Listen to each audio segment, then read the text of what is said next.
সম্মানিত দিনী ভাই ও বোন, আজ বৃহস্পতিবার। পবিত্র এই বৃহস্পতিবারে আল্লাহ পাকের গুণবাচক 5টি নাম যদি পাঠ করিতে পারেন, কপাল খুলে যাবে ইনশাআল্লাহ। মুহূর্তের মধ্যেই গায়েবী সুসংবাদ আল্লাহ তাআলা আপনাকে জানিয়ে দিবেন। পবিত্র বৃহস্পতিবার দিন অত্যন্ত গুরুত্বপূর্ণ দিন, সম্মানিত দিন, ফজিলতপূর্ণ দিন। এই বৃহস্পতিবার দিনে অথবা রাতে আল্লাহ তাআলার 5টি গুণবাচক নামের আমল করুন, কপাল খুলে যাবে ইনশাআল্লাহ। সম্মানিত দিনী ভাই ও বোন, ওই নারী পুরুষ কতই না ভাগ্যবান যে এই আমলটি করবে, কারণ এই গুণবাচক 5টি নাম পড়ে আল্লাহ তাআলার কাছে যা চাইবে আল্লাহ পাক রব্বুল আলামিন তাই তাকে দিয়ে দিবেন। সুবহানাল্লাহ, যদি সেটি তার জন্য কল্যাণজনক হয়। সম্মানিত দিনী ভাই ও বোন আমার, আপনি খুব কষ্টে আছেন, বিপদে আছেন, হতাশ হয়ে আছেন, দুশ্চিন্তা আছেন, বিশ্বাস রেখে এই আল্লাহর গুণবাচক 5টি নামের আমল করুন ইনশাআল্লাহ।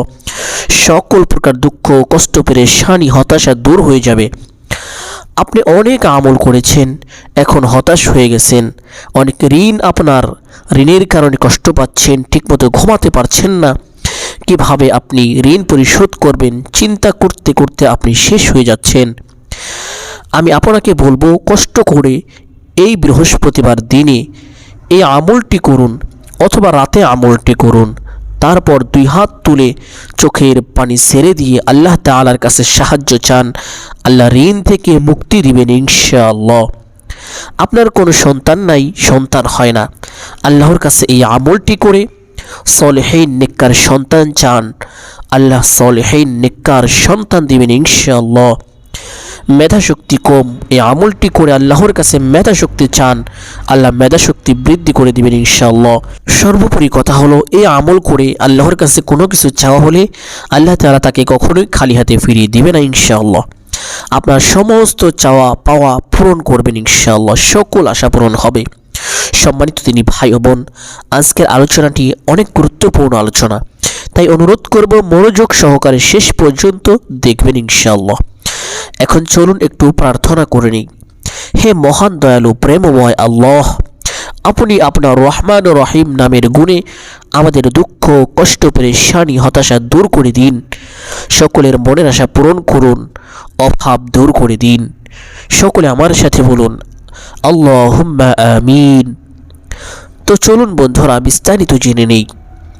আল্লাহ তাআলা গোটা বিশ্বের সৃষ্টিকর্তা ও পালনকর্তা। মহান সে আল্লাহর শ্রেষ্ঠত্ব ও মহত্ব প্রভৃতির পরিচয়ক কিছু সুন্দর নাম রয়েছে। এগুলোকে সিফতি বা গুণবাচক নাম বলা হয়, যেগুলোকে বলা হয় আল আসমাউল হোসনা বা সুন্দর নামসমূহ। প্রকৃতপক্ষে আল্লাহ পাক রব্বুল আলামিনের সিফত ও নাম অগণিত। আল্লাহর গুণবাচক নাম প্রসঙ্গে পবিত্র কোরআনুল কারিমে বলা হয়েছে, আর আল্লাহর জন্য রয়েছে সুন্দর সুন্দর নাম, অতএব তোমরা তাকে সেই সব নামেই ডাকো। সূরা আরাফ আয়াত নাম্বার 180। হযরত আবু হুরায়রা রাদিয়াল্লাহু তাআলা আনহু থেকে বর্ণিত হাদিসে আল্লাহর রাসূল সাল্লাল্লাহু আলাইহি ওয়াসাল্লাম বলেছেন, আল্লাহ তাআলার 99 100টি নাম রয়েছে। যে ব্যক্তি এই নামগুলো মুখস্থ করবে সে জান্নাতে যাবে। সুবহানাল্লাহ। অপর একটি বর্ণনায় আছে তিনি বিজোর, তাই বিজোরকে ভালোবাসেন। বুখারী শরীফ হাদিস, মুসলিম শরীফ হাদিস, তিরমিজি শরীফ হাদিস, ইবনে মাজাহ শরীফ হাদিস। সম্মানিত দিনী ভাই ও বোন, বৃহস্পতিবার দিনে অথবা রাতে কেন আমলটি করবেন? কারণ বৃহস্পতিবার দিন ও রাত আল্লাহ তাআলার রহমতের দরজা খোলা থাকে। বৃহস্পতিবার রাতে বান্দা বান্দির আমল নামা আল্লাহর দরবারে পেশ করা হয়। বৃহস্পতিবারের দিন ও রাত এতই বেশি দামি যে স্বয়ং রাসূলুল্লাহ সাল্লাল্লাহু আলাইহি ওয়াসাল্লাম গুরুত্ব দিতেন, সাহাবীগণ গুরুত্ব দিতেন। বৃহস্পতিবারের দিন রাসূলুল্লাহ সাল্লাল্লাহু আলাইহি ওয়াসাল্লাম রোজা রাখতেন। হাদিসের মধ্যে এসেছে এই সম্পর্কে। আপনারা হাদিসটি মনোযোগ দিয়ে শুনবেন, তাহলে বুঝতে পারবেন ইনশাআল্লাহ। নবীজি সাল্লাল্লাহু আলাইহি ওয়াসাল্লাম বলেন, বৃহস্পতিবার ও সোমবার আল্লাহ তাআলার সামনে বান্দার আমল উপস্থাপন করা হয়। তাই আমি চাই আমার আমল পেশ করার সময় আমি যেন রোজা অবস্থায় থাকি। সুনানে নাসাই হাদিস নাম্বার 2358। আবু হুরায়রা রাদিয়াল্লাহু তাআলা আনহু থেকে বর্ণিত, তিনি বলেন, নবীজি সাল্লাল্লাহু আলাইহি ওয়াসাল্লাম গুরুত্বের সাথে সোম ও বৃহস্পতিবার রোজা রাখতেন। নবীজি সাল্লাল্লাহু আলাইহি ওয়াসাল্লামকে জিজ্ঞাসা করা হলো, হে আল্লাহর রাসূল সাল্লাল্লাহু আলাইহি সাল্লাম, আপনি গুরুত্বের সাথে সোম ও বৃহস্পতিবার রোজা রাখেন, এর কারণ কি? নবীজি সাল্লাল্লাহু আলাইহি ওয়াসাল্লাম বললেন, সোম ও বৃহস্পতিবারে আল্লাহ সব মুমিনকে ক্ষমা করে দেন। সুবহানাল্লাহ, সুবহানাল্লাহ। তবে এই দুই ব্যক্তি ছাড়া যারা একে অপরকে বর্জন করেছে, নাউজুবিল্লাহ, তাদের সম্পর্কে আল্লাহ পাক রব্বুল ইজ্জত আল জালাল বলেন, পরস্পর মিলে যাওয়া পর্যন্ত এদেরকে আপন অবস্থায় ছেড়ে দাও। সুনান ইবনে মাজাহ হাদিস নাম্বার 1740। যে মুসলমান পরস্পরের সাথে ঝগড়া করে ও অন্যের প্রতি রাগান্বিত হয়, তাদের এই রাতেও ক্ষমা করা হবে না। একইভাবে আত্মীয় স্বজনের সাথে সম্পর্ক ছিন্নকারীকেও এই রাতে ক্ষমা করা হবে না। এই কারণে নবীজি সাল্লাল্লাহু আলাইহি ওয়াসাল্লাম কোনো মুসলমানকে অন্য মুসলমানের সাথে 3 দিনের বেশি রাগ করে থাকতে নিষেধ করেছেন। বুখারী শরীফ হাদিস, মুসলিম শরীফ হাদিস। হযরত আব্দুল্লাহ ইবনে ওমর রাদিয়াল্লাহু তাআলা আনহু থেকে বর্ণিত 5টি রাত এমন আছে যেগুলোতে দোয়া ফিরিয়ে দেওয়া হয় না। 1 নাম্বার শুক্রবারের রাত, শুক্রবারের রাতে কোনো দোয়া ফিরিয়ে দেওয়া হয় না। 2 নাম্বার রজবের প্রথম রাত, এই রাতেও দোয়া ফিরিয়ে দেওয়া হয় না। 3 নাম্বার শবে বরাতের রাত তথা শাবানের 15 তারিখের রাত, এই রাতেও দোয়া ফিরিয়ে দেওয়া হয় না। 5 নাম্বার ঈদের রাত, 2 ঈদের রাত, ঈদুল ফিতর এবং ঈদুল আজহা, এই রাতেও দোয়া ফিরিয়ে দেওয়া হয় না। সুবহানাল্লাহ, সুবহানাল্লাহ। সম্মানিত দিনী ভাই ও বোন, এখন আমরা জানব কিভাবে এই আল্লাহর গুণবাচক 5টি নাম পড়ে মোনাজাত করব ইনশাআল্লাহ। প্রথমে বৃহস্পতিবার দিনে অথবা রাতে 2 রাকাত সালাতুল হাজত নামাজ পড়বেন। এখন শুনুন 2 রাকাত সালাতুল হাজত নামাজ কিভাবে পড়বেন। কোনো নির্দিষ্ট সূরা আছে কি? মনোযোগ সহকারে শুনুন। নামাজের 3টি নিষিদ্ধ সময় ছাড়া বাকি যে কোনো সময় উত্তম রূপে ওযু করে এই 2 রাকাত হাজত নামাজ পড়বেন, কোনো সমস্যা নেই। নিষিদ্ধ 3টি সময়ের মধ্যে 1 নম্বরে যে সময়টি হলো সূর্যোদয়ের পর থেকে ইশরাকের আগ পর্যন্ত, সূর্য ওঠার শুরু থেকে হলুদ আলো পুরোপুরি দূর না হওয়া পর্যন্ত সময়টুকুতে সব ধরনের নামাজ পড়া নিষেধ। ফকিহরা গবেষণা করে দেখেছেন সূর্য ওঠার পর হলুদ আলো দূর হতে প্রায় 20 মিনিট সময় লাগে। এই মধ্যবর্তী সময় 20 মিনিটের মধ্যে সময়, এই সময় নামাজ পড়া নিষেধ। 2 নম্বর সময় হলো সূর্য যখন মাথার উপরে, সূর্য যখন ঠিক মাথার উপরে থাকে তখনও সব ধরনের নামাজ এবং সেজদা করা নিষেধ। আরবি ভাষায় এ সময়কে জাওয়াল বলে। যখন সূর্য একটু হেলে পড়বে তখন জোহরের ওয়াক্ত শুরু হয়। এই সময় সব ধরনের নামাজ এবং সেজদা করা জায়েজ। সূর্য মাথার উপর থেকে হেলে পড়তে বেশি সময় লাগে না। ফকিহরা সতর্কবশত সূর্য মাথার উপরে ওঠার 5 মিনিট আগে এবং 5 মিনিট পর পর্যন্ত নামাজ থেকে বিরত থাকতে বলেছেন। 3 নম্বর হলো সূর্য ডোবার সময়। সূর্য যখন হলুদ বর্ণ ধারণ করে ডুবতে শুরু করে তারপর সূর্যোদয় পর্যন্ত সব ধরনের নামাজ পড়া নিষিদ্ধ। সাহাবী উকবা বিন আমির আল জুহানি রাদিয়াল্লাহু তাআলা আনহু থেকে বর্ণিত, তিনি বলেন, রাসূলুল্লাহ সাল্লাল্লাহু আলাইহি ওয়াসাল্লাম আমাদের 3 সময়ে নামাজ এবং মৃতদের দাফন করতে নিষেধ করেছেন। সম্মানিত দিনী ভাই ও বোন, হাজত নামাজের নিয়ত কিভাবে করবেন? হাজত নামাজের নিয়ত হলো, আমি আল্লাহ তাআলা সন্তুষ্টি করার জন্য কিবলামুখী হয়ে দাঁড়িয়ে 2 রাকাত সালাতুল হাজত নামাজ পড়ার নিয়ত করলাম। আল্লাহু আকবার। এভাবে নিয়তটি করবেন। নিয়ত করার পর হাত উঠাবেন, তারপর হাত নামিয়ে হাত বাঁধবেন। হাত বাঁধার পরে সানা পড়বেন। সানা সুবহানাকাল্লাহুম্মা ওয়া বিহামদিকা ওয়া তাবারাকা ইসমুকা ওয়া তাআলা জাদ্দুকা ওয়া লা ইলাহা গায়রুক।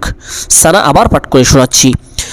সুবহানাকাল্লাহুম্মা ওয়া বিহামদিকা ওয়া তাবারাকা ইসমুকা ওয়া তাআলা জাদ্দুকা ওয়ালা ইলাহা গায়রুক। সানা এভাবে পাঠ করবেন। তারপর আউযু বিল্লাহ ও বিসমিল্লাহ সহকারে সূরা ফাতিহা পড়বেন।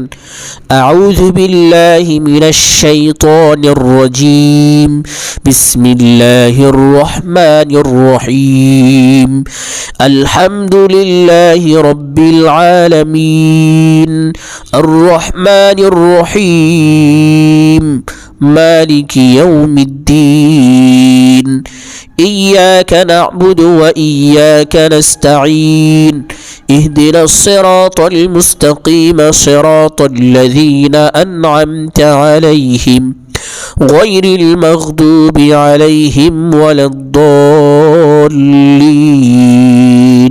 অতঃপর আমিন বলবেন আমিন।